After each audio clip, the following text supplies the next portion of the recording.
धन्यवाद speaker ma'am. ये जल्दी राष्ट्रपति जी के अभिभाषण के बारे में जो चर्चा चल रही है उसमें मुझे आपने मौका दिया। ये कौन सा एक क्रांतिकारी फैसला जो नोटबंदी वाला, जिसने 125 से ज्यादा देश के नागरिकों की जान ले ली, लोगों की शादियां टूट गई, लोगों ने आत्महत्या की।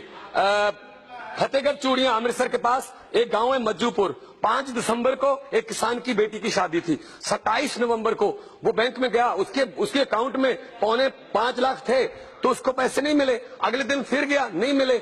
अगले दिन वो हलवाई और टेंट वाले के रसीद ले गया कि मुझे पैसे दे दो, लेकिन मिले नहीं। तो उसने क्या किया, हलवाई ने कहा कि मैंने को कहीं और बुकिंग ले ली है, मैं नहीं आ पाऊंगा, अपने पैसे नहीं दिए टाइम पे। टेंट वाला भी मुकर गया। तो उसने कहा मेरी शरीके में, मेरी सोसाइटी में नाक कर जाएगी। मैडम अपने खेत में जाके फांसी लगा के उसने आत्महत्या कर ली।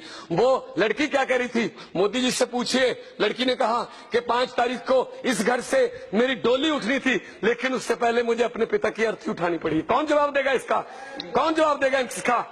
आपने नोटबंदी की है, याद रखना बीजेपी वालों, लोग देश में आपकी वोटबंदी करेंगे। अब कौन खड़ा है एटीएम के सामने? कोई काले धन वाला है? वो खड़े दुकानदार खड़ा, दिहाड़ीदार खड़ा, बूट पालिश करने वाला खड़ा है। जो काले धन वाले हैं उनके अकाउंट नंबर देते हैं हम, स्विस बैंकों के तारीख भी देते हैं, वहां लाओ, उनको लाओ। दिल्ली के चुने हुए सीएम के ऑफिस पर सीबीआई रेड करती है। ये फेडरल स्ट्रक्चर के लिए बहुत खतरा है। आज माननीय कोर्ट ने डांट लगाई है इनको कि एमएलए पकड़ना हो आम आदमी पार्टी के तो बड़े तेज हो जाते हो, बाकी सारे केस निपटा लिए तब कि तेज हो जाते हो। तो मैडम फेडरल स्ट्रक्चर को खतरा है। और एक बात जो कमी लगी, जो हमें होनी चाहिए थी, पंजाब एक ऐसी स्टेट है जिसने देश की आजादी में सबसे ज्यादा कुर्बानियां दी। पंजाब एक ऐसी स्टेट है जब देश गेहूं बाहर से मंगाता था तो हरी क्रांति, ग्रीन रेवोल्यूशन के जरिए पंडार अनाज के पंजाबियों ने भर दिए। आज पंजाब का किसान क्राइसिस में आत्महत्याएं कर रहा है। उनके बारे में कुछ बोल देते, पंजाब को कोई स्पेशल पैकेज दे देते। 4 बार मोदी साहब गए पंजाब, 1 रुपया नहीं दिए, 4 बार गए। लुधियाना गए, चरखा दे के आ गए। चरखे तो हमारी दादियों के, हमारे घर पे भी पड़े हैं। बातें करते डिजिटल इंडिया की, चरखों से चलेगा? आजकल लोगों ने मैं आपको बता दूं, मैं राष्ट्रपति जी को मिला था जब नोटबंदी के सिलसिले में हम गए थे। मैंने कहा महामहिम ये कैसा फैसला है, 1 दिन कमाने को 4 दिन बदलाने को, 1 दिन कमाने को 4 दिन बदलाने को। तो लोगों ने जुमले बना रखे हैं। लोगों ने, वैसे तो बीजेपी का नाम भारतीय जुमला पार्टी है, भारतीय जनता पार्टी नहीं है।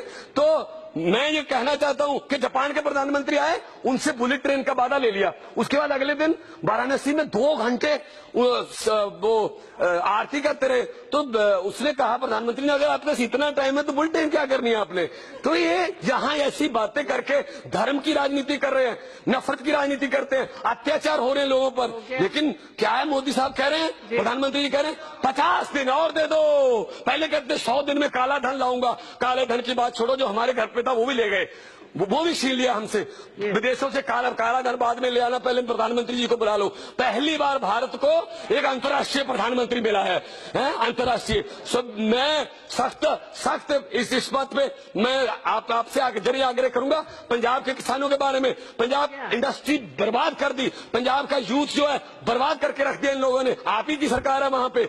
लेकिन पंजाब में अब जो 11 मार्च को रिजल्ट आएंगे, सबसे पहले अमित शाह जी, वो उनका बयान आएगा कि हम लोगों के फैसले का स्वागत करते हैं और इस हार की समीक्षा करेंगे।